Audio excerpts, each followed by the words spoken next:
Hi guys, welcome back to pandas tutorial. Last video में हमने देखा कि डेटा फ्रेम क्या होता है एंड हमने रीड सीएसवी फंक्शन का यूज़ करके एक डेटा फ्रेम क्रिएट किया। उस डेटा फ्रेम को हम आगे जाकर एनालाइज कर सकते हैं यूजिंग पांडास फंक्शनैलिटीज़।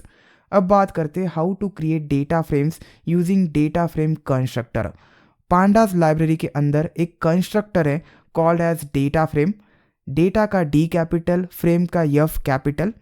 डायरेक्टली आप इस कंस्ट्रक्टर को कॉल दे सकते हैं with some arguments and data frame create कर सकते हैं। इस केस में आपको एक्सटर्नल डेटा को लोड करने की ज़रूरत नहीं है, आप डायरेक्टली वहाँ पे क्रिएट कर सकते हैं।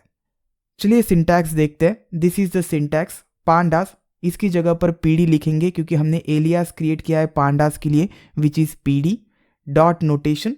देन इस कंस्ट्रक्टर को कॉल देना है डेटा फ्रेम, डेटा का डी कैपिटल, फ्रेम का एफ कैपिटल एंड देन इतने सारे आर्गुमेंट्स आप पास कर सकते हैं। सभी आर्गुमेंट्स डिफॉल्ट है, you can see default values here.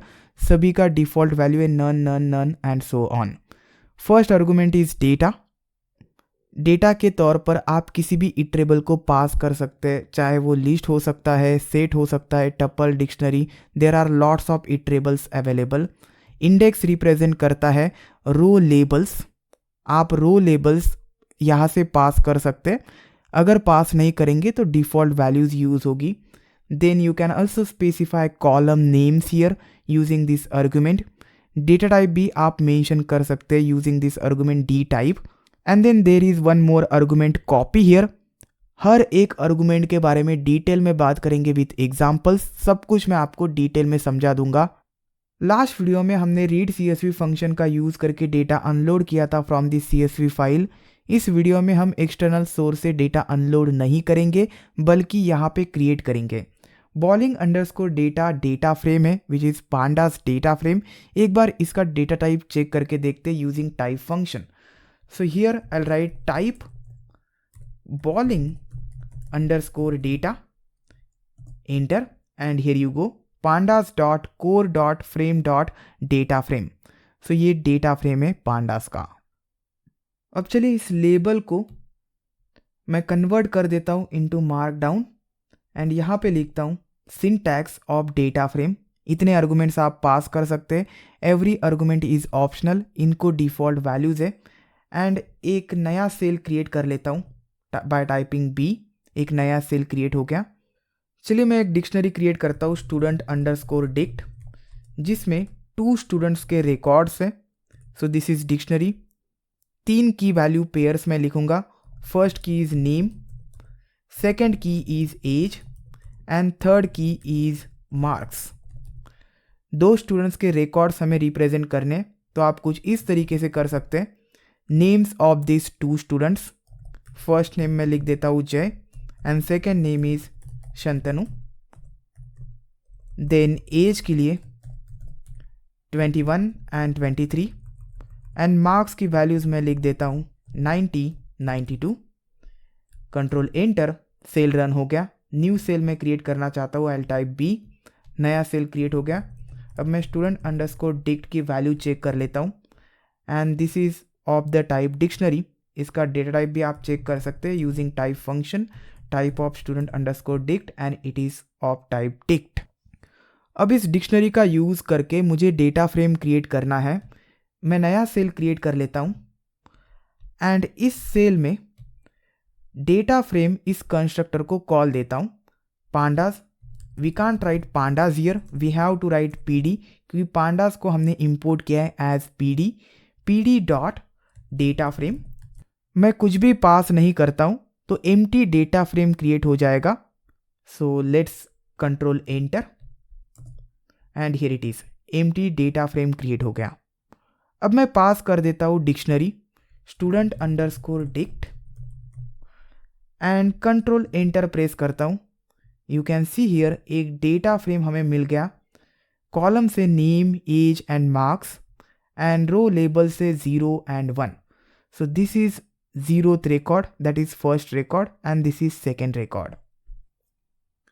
हर एक की को एज कॉलम कंसिडर किया गया है एंड देन लिस्ट वैल्यूज है। लिस्ट के 0th एलिमेंट्स को फर्स्ट रिकॉर्ड कंसिडर किया गया एंड फर्स्ट इंडेक्स पे जो वैल्यूज है उनका सेकेंड रिकॉर्ड बन गया। रो लेबल्स यानी इंडेक्स होते हैं। बाय डिफॉल्ट इंडेक्स स्टार्ट होता है from value 0 and it goes up to n records. आप इंडेक्स को मैन्युअली भी क्रिएट कर सकते हैं। सपोज मैं यहाँ पे देता हूँ इंडेक्स एंड एक लिस्ट वैल्यू एल से record 1 comma record 2 and control enter press करता हूँ। अब 0 1 नहीं रहेगा, रिकॉर्ड 1 एंड रिकॉर्ड 2। सो ये है index argument. Index argument specify करता है इंडेक्स नेम्स हियर। सिमिलरली अगर आप कॉलम नेम्स चेंज करना चाहते हैं you can use the third argument columns. अब मैं यहाँ पे कॉलम नेम्स चेंज कर देता हूँ कॉलम्स एंड 3 कॉलम्स मुझे पास करने। अगर आप सिर्फ एक ही करते हैं I will say name 1, click enter, so you can see name 1 एक अलग ही कॉलम नेम है। एज डिक्शनरी के कीज को कॉलम कंसिडर किया गया है सो ये कॉलम नेम सेम ही रहने चाहिए। लेकिन सपोज मैं नेम की जगह पर सिर्फ एज पास कर देता हूँ, कंट्रोल एंटर, सो सिर्फ एज कॉलम मुझे मिलेगा। सपोज मुझे एक ही कॉलम चाहिए तो उस केस में ये आर्गुमेंट काम आता है। सपोज मुझे एज एंड मार्क्स चाहिए सिर्फ, so I can write age and marks, control enter, I got 2 columns age and marks. And suppose मुझे ऑर्डर डिफरेंट चाहिए कॉलम्स का, तब भी ये आर्गुमेंट काम आता है। सपोज मुझे सबसे पहले एज चाहिए, देन मार्क्स चाहिए एंड देन लास्ट पे नेम चाहिए and here is the order age marks and name. अगर आप इसे रिमूव कर देते हैं तो डिफ़ॉल्ट ऑर्डर फॉलो किया जाएगा same as that of dictionary name age and marks. So ये यूज़ होता है कॉलम्स आर्गुमेंट का एंड इंडेक्स आर्गुमेंट का। आई होप अब आपको कोई डाउट नहीं होगा। D type data type specify करता है, लेकिन इस केस में सभी कॉलम्स का जो डेटा है वो होमोजीनियस होना चाहिए, सिमिलर होना चाहिए, नहीं तो आपको एरर मिल जाएगा। अभी के लिए मैं डी टाइप स्पेसिफाई कर देता हूँ इंट 32 एंड कंट्रोल एंटर करता हूँ। You can C I got an error क्योंकि जो फर्स्ट कॉलम है नेम, इसका डेटा टाइप इंटीजर नहीं हो सकता। अब मैं str पास कर देता हूँ इंस्टेड, कंट्रोल एंटर करता हूँ। अब मुझे एरर नहीं मिला बिकॉज 21 को एंड 23 को कंसिडर किया गया है एज स्ट्रिंग ऑब्जेक्ट्स। सो इंटीजर वैल्यूज को आप स्ट्रिंग में कन्वर्ट कर सकते हैं। वी नो 21 को अगर कन्वर्ट करना है str में तो आप str इस कंस्ट्रक्टर को कॉल कर सकते हैं। str ऑफ 21 देखिए 21 इनसाइड कोट्स। लेकिन सपोज मैं इंटीजर करना चाहता हूँ ऑफ जय का इंटीजर नहीं हो सकता। This is not valid operation, value error, invalid literal for int with base 10। जय को इंटीजर में कन्वर्ट नहीं किया जा सकता। सो str पास करने पर मुझे कोई एरर नहीं मिला क्योंकि सभी वैल्यूज़ को हम str में कन्वर्ट कर सकते हैं। वेराज जब मैं इंटीजर पास कर रहा था तो मुझे एरर मिल रहा था बिकॉज जय को एंड शंतनु को इंटीजर में कन्वर्ट नहीं किया जा सकता।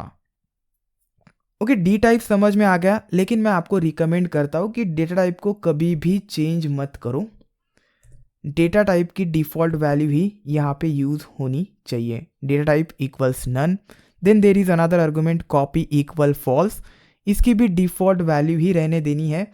अब इसका मीनिंग क्या होता है, देखिए जो भी डेटा फ्रेम ऑब्जेक्ट बनता है, ये ऑब्जेक्ट बन गया डेटा फ्रेम, इसे आप फ्यूचर में जाके चेंज कर सकते, इट इज़ म्यूटेबल। आप नए रिकॉर्ड्स क्रिएट कर सकते हैं, ऐड कर सकते हैं, डिलीट कर सकते हैं, डेटा को अपडेट कर सकते हैं, दिस इज़ म्यूटेबल। अब ये कॉपी आर्गुमेंट स्पेसिफाई करता है कि अगर आप कुछ चेंज करते हैं डेटा फ्रेम में तो वो चेंज ओरिजिनल डेटा फ्रेम में होगा या नया डेटा फ्रेम क्रिएट होगा, उसका एक copy data frame. Means original data frame को आप कभी भी चेंज नहीं कर सकते, जब भी आप चेंज करेंगे तो उसका एक कॉपी क्रिएट होगा। ये स्पेसिफाई करता है कॉपी आर्गुमेंट। अगर आप कॉपी इक्वल्स ट्रू स्पेसिफाई करते हैं तो इस केस में चेंज करने पर एक नया डेटा फ्रेम बनेगा एवरी टाइम। सो इसीलिए हमेशा इसे फॉल्स ही रखना है। फॉल्स स्पेसिफाई करने का मतलब है कि कॉपी मत बनाओ, ओरिजिनल डेटा फ्रेम में ही चेंज करो। We want mutable data frame, ताकि इसके ऊपर डेटा एनालिसिस कर सकें, इसे मॉडिफाई कर सकें, इसके ऊपर ऑपरेशंस परफॉर्म कर सकें। सो इस वीडियो में बस इतना ही। नेक्स्ट वीडियो में हम बात करेंगे how to create data frame using list, how to create data frame using dictionary.